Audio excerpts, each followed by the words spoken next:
Salut la team Otaku. Ah oui, c'est moi, Samurai Noir MHD Animé Débat.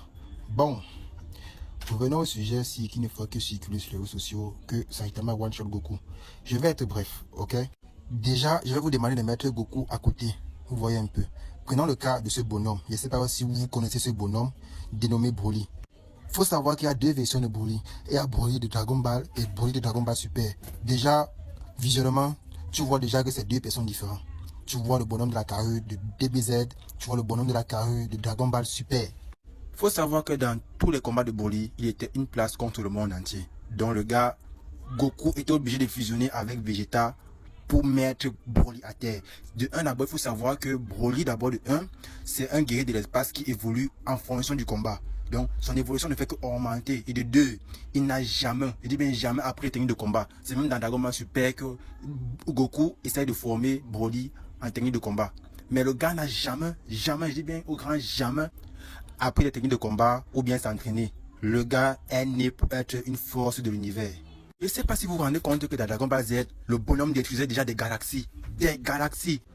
Avant de continuer, ça te fera du bien de comprendre que Dragon Ball c'est l'origine des animés. L'origine. Tu vois dans Attaque des Titans là, quand on te parle de Imi, le titan originel, avant de parler des 9 titans primordiaux, tu vois un peu, Dragon Ball, c'est Imi, donc l'animé originel. Le reste vient après.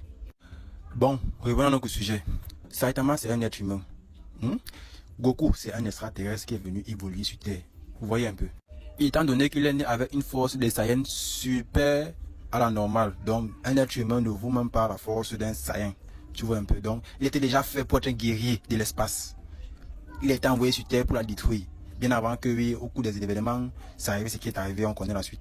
Tout cela, c'est pour vous dire quoi? Que Goku n'a pas besoin de combattre Saitama en Ultra Instinct. Broly, à lui seul, gère le cas de Saitama. Les gars, vous sous-estimez trop l'Ultra Instinct. Déjà, de base, il faut savoir que l'arène de combat, où s'est passé le tournoi du pouvoir, a été créé hors des univers. Donc, c'était dans un lieu hors de la portée du temps, de l'espace et de la réalité. Et ça te fera du bien d'admettre que l'univers de Saitama n'égale pas Dragon Ball. Allez, ciao.